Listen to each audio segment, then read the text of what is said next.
ಚಿಕ್ಕಬಳ್ಳಾಪುರ ಕ್ಷೇತ್ರದ ಜನಸಾಮಾನ್ಯರಲ್ಲಿ ಒಂದು ಮನವಿಯನ್ನು ಮಾಡ್ತಾ ಇದ್ದೀವಿ.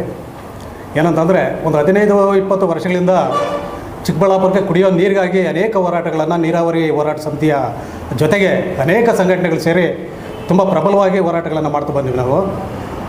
ನಾವು ಕೇಳ್ತಾ ಇದ್ದಿದ್ದು ಏನಂತಂದರೆ, ಪಶ್ಚಿಮ ಘಟ್ಟಗಳಲ್ಲಿ ವೇಸ್ಟಾಗಿ ಹರಿತಿದ್ದಂಥ ನೀರು ಚಿಕ್ಕಬಳ್ಳಾಪುರ, ಬೆಂಗಳೂರು ಗ್ರಾಮಾಂತರ ಮತ್ತು ಕೋಲಾರ ಜಿಲ್ಲೆಗಳಿಗೆ ಕುಡಿಯೋದಕ್ಕೆ ಈ ಕಡೆ ತರಬೇಕನ್ನೋಂಥ ಒತ್ತಾಯವನ್ನು ಇಟ್ಕೊಂಡು ನಾವು ಹೋರಾಟ ಮಾಡ್ತಾಯಿದ್ವಿ. ಆದರೆ ಸರ್ಕಾರ ಏನು ಮಾಡ್ತೋ, ಅಷ್ಟು ದೂರದಿಂದ ನೀರು ಕಲೆಕ್ಟ್ ಮಾಡಿ ತರೋದಕ್ಕೆ ಆಗೋದಿಲ್ಲ, ಹಾಗಾಗಿ ಎತ್ತಿನ ಹೊಳೆ ನೀರನ್ನು ಕುಡಿಯೋದಕ್ಕೆ ಕೊಡ್ತೀವಿ ಅಂತೇಳಿ ಸರ್ಕಾರದಲ್ಲಿ ತೀರ್ಮಾನ ಆಯಿತು. ಅದರ ಪ್ರೋಗ್ರೆಸ್ ಆಯಿತು, ಅದು ಕೆಲಸ ಕಾರ್ಯಗಳನ್ನು ಕೂಡ ನಡೀತಾ ಬಂತು. ಆದರೆ ಅದರ ನಂತರ ನಮ್ಮ ಕ್ಷೇತ್ರದಲ್ಲಿ ಸುಮಾರು 10 ವರ್ಷಗಳ ಕಾಲ ಶಾಸಕರಾಗಿ ಮಂತ್ರಿಗಳಾಗಿ ಕೆಲಸ ಮಾಡಿದಂಥವರು ನಾವು ಯಾರೂ ಕೂಡ ಕೊಳಚೆ ನೀರು ಕೊಡಿ ಅಂತ ನಾವು ಯಾರೂ ಕೂಡ ಕೇಳಿರಲಿಲ್ಲ. ಅಂಥ ಒಂದು ಕೊಳಚೆ ನೀರನ್ನು HN ವ್ಯಾಲಿ ಅನ್ನೋಂಥ ಒಂದು ಯೋಜನೆಯನ್ನು ಇಟ್ಕೊಂಡು ಚಿಕ್ಕಬಳ್ಳಾಪುರಕ್ಕೆ ಒಂದು ಕೊಳಚೆ ನೀರನ್ನು ಭಾಗ್ಯವನ್ನು ತಂದುಕೊಟ್ರು. ಅದು ನಾವು ಆವತ್ತು ಕೂಡ ಅದನ್ನು ಆ ನೀರು ಬೇಕಾಗಿಲ್ಲ ಅಂತ ಹೇಳಿ ಕೂಡ ನಾವು ಒತ್ತಾಯ ಮಾಡಿದ್ವಿ.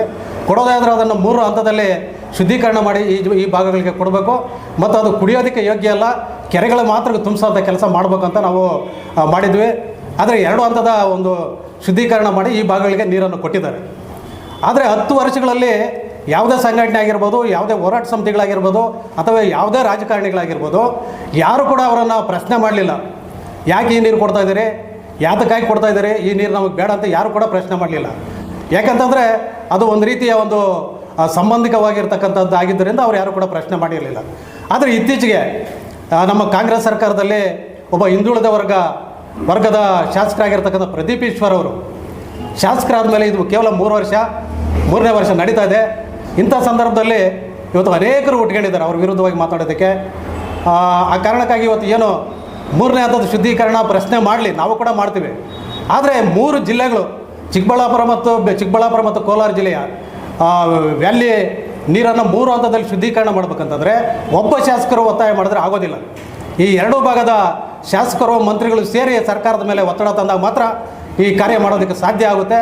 ಅದನ್ನು ಮರೆತು ಇವತ್ತು ಒಬ್ಬ ಪ್ರದೀಪ್ ಈಶ್ವರ್ ವಿರುದ್ಧವಾಗಿ ಇವತ್ತು ಏನೋ ಈ ಥರದ ಒಂದು ಅವಾಚ್ಯವಾಗಿ ಮಾತಾಡ್ತಕ್ಕಂಥದ್ದು ಮತ್ತು ಅವರನ್ನು ಕೇವಲವಾಗಿ ಮಾತಾಡ್ತಕ್ಕಂಥದ್ದು, ಅವರ ವಿರುದ್ಧ ಅನೇಕ ಇವತ್ತು ಬೇರೆ ಹೊಸ ರಾಜಕಾರಣಿಗಳು ಇವತ್ತು ಹುಟ್ಕೊಂಡಿದ್ದಾರೆ.